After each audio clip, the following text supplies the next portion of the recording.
야, 그 얘기 들었어? 겁나 무서운 얘긴데. 쉬는 시간, 다영이는 친구들과 모여 수다를 떨고 있었습니다. 뭔데? 아주 익숙한 곳을 지날 때 무언가 이상하다 싶은 게 있으면 미로가 시작된다는 괴담. 밑도 끝도 없이 미로가 시작되는데 여기에 빠졌을 때 알아채고 바로 특정한 행동을 하지 않으면 결국 현실로 돌아올 수 없대. 에이, 그런 게 어딨어? 진짜야. 그 괴담 SNS에 쫙 퍼졌어. 어떤 BJ가 직접 겪었다고 체험담 올리고 난리 났다니까. 다영이가 호기심 어린 눈으로 물었습니다. 그래? 그 사람은 어떻게 미로인 줄 알았대? 그게 그 사람이 집에 가려고 1층에서 엘리베이터를 탔는데 10층 건물인데 13층 버튼이 있더래.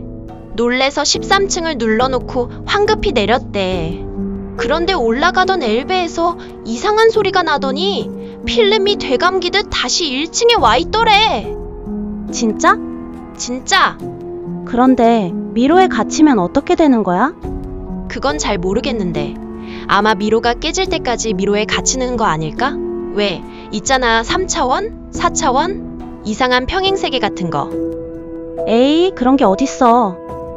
다영이는 찜찜한 느낌이 들었지만 워낙 많은 괴담이 돌아다니니 그저 그런 이야기 중 하나겠거니 생각했습니다. 어차피 자신과는 상관없는 일이라고. 그날 오후 하굣길, 다영이는 늘 다니던 길을 걸어 집으로 가고 있었습니다. 그런데 저 앞쪽에 동생 서진이가 귀가하는 것이 보였습니다.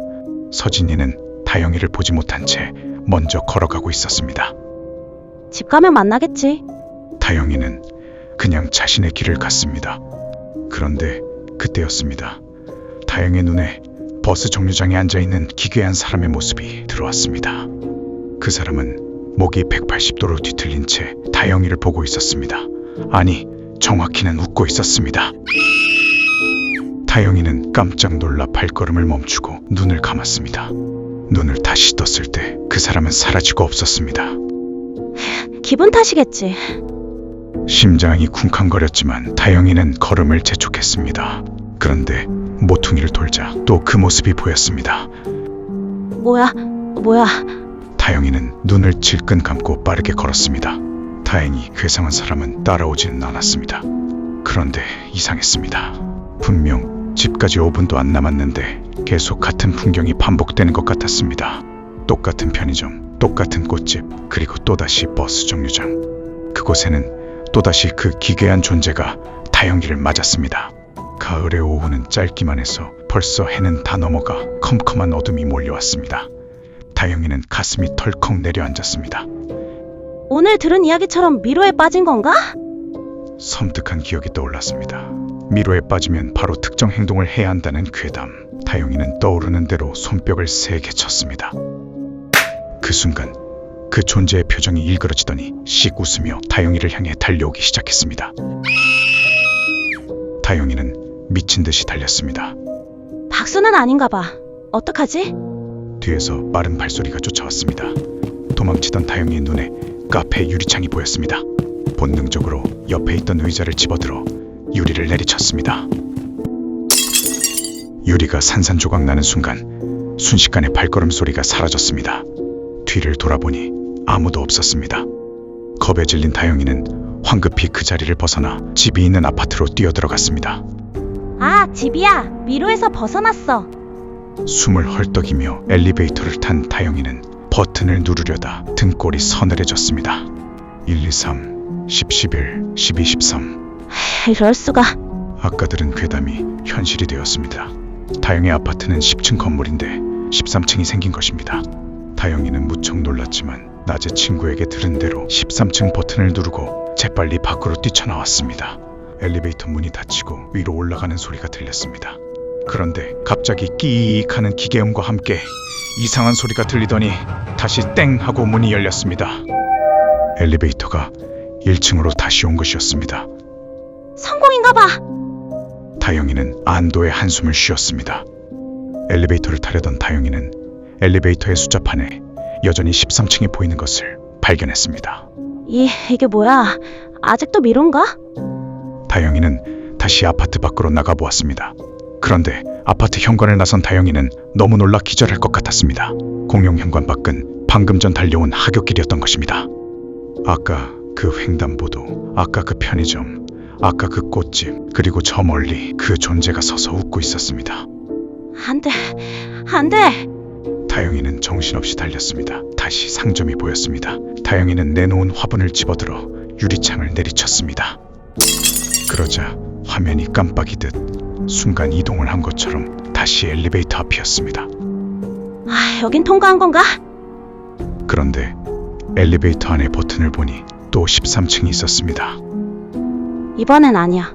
내가 직접 올라간다. 다영이는 겁을 먹었지만 용기를 내 엘리베이터에 올라타 자신의 집이 있는 10층 버튼을 눌렀습니다. 심장이 터질 듯 뛰었습니다. 8층, 9층, 10층. 문이 열렸습니다. 천이후 다영의 집이 보였습니다. 집이다. 다영이는 울먹이며 현관문을 열었습니다. 익숙한 집안 풍경이 펼쳐졌습니다. 누나 왔어? 동생 서진이가 다가왔습니다. 모든 게 정상이었습니다. 서진아, 응.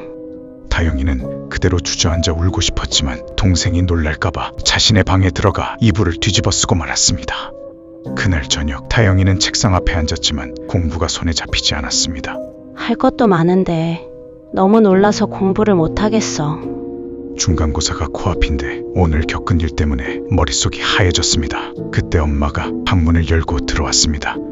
다영아, 밥 먹어. 응. 그리고 오늘 학원 가야 되는 거 알지? 수학 시험 얼마 안 남았어. 엄마의 목소리는 무척이나 차가웠습니다. 평소와 다를 바 없는 무언가를 요구하는 톤이었습니다. 엄마, 오늘 나 너무 무서운 일이. 빨리 밥 먹고 학원 가. 시간 없어. 엄마는 다영이의 말을 끊고 방을 나가버렸습니다. 다영이는 미로에 대한 이야기를 꺼내지 못한 채 무거운 마음으로 책상을 바라보았습니다. 다음 날 하굣길, 다영이는 어제와 같은 일이 생길까봐 온몸이 긴장되어 있었습니다. 주위를 두리번거리며 조심스럽게 걸었습니다. 드디어 어제 기괴한 존재를 만났던 버스 정류장에 도착한 다영이. 그런데 정류장 벤치 앞에 동생 서진이가 서 있었습니다. 서진아! 그러나 서진이는 다영의 소리를 듣지 못했는지 무척 불안한 표정으로 쫓기듯 달리기 시작했습니다. 달리던 서진이는 편의점 앞에 멈추어 서더니 빈 상자를 집어 유리창을 향해 내리쳤습니다. 서진아! 뭐 하는 거야? 다영이는 황급히 달려갔습니다. 그러나 서진이는 이미 아파트 쪽으로 미친 듯이 뛰어가고 있었습니다. 서진아! 기다려! 다영이가 서진이를 따라 아파트 입구에 도착했을 때 서진이는 엘리베이터 앞에서 횡설수설하고 있었습니다. 13층이 있어. 누나, 13층 있어. 미로에 빠진 거야. 돌아갈 수 없어. 서진아! 진정해! 서진이는 눈물을 흘리며 벌벌 떨고 있었습니다. 다영이도 층수판을 확인했습니다. 13층은 없었습니다. 서진아, 13층 없어. 아니야. 분명히 있었어. 누나도 봤잖아. 어제 누나도 유리 깼잖아. 그 말에 다영이의 온몸에 소름이 돋았습니다. 자신은 서진이에게 어제 일을 말한 적이 없었습니다. 그때 엘리베이터 문이 열리고 기괴한 사람을 본 다영은 비명을 지르며 쓰러졌습니다. 며칠 후 다영이와 서진이는 나란히 병실 침대에 누워 있었습니다. 남매를 간호하는 엄마는 담당 의사를 만났습니다. 의사가 조심스럽게 말했습니다. 극심한 학업 스트레스와 최근 유행하는 괴담으로 인한 공유 망상으로 보입니다. 남매가 같은 환경에서 비슷한 압박을 받으면 이런 집단 정신병적 장애가 나타날 수 있습니다. 그럼 나을 수 있나요? 치료와 상담을 병행하면 충분히 호전될 수 있습니다. 다만 스트레스 요인을 줄이는 것이 가장 중요합니다. 엄마는 고개를 떨구었습니다. 그날 밤 간호사가 병실을 순찰하다가 이상한 것을 발견했습니다. 복도 끝 엘리베이터 층수판이 고장난 것 같았습니다. 10, 11, 12, 13. 어? 우리 병원 12층까지인데. 간호사는 고개를 갸우뚱하며 엘리베이터 버튼을 확인했습니다. 문이 열렸습니다.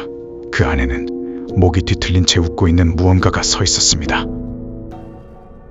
비명도 지르지 못한 채 간호사는 엘리베이터 안으로 끌려 들어갔습니다. 문이 닫혔습니다. 그리고 병원은 다시 고요해졌습니다.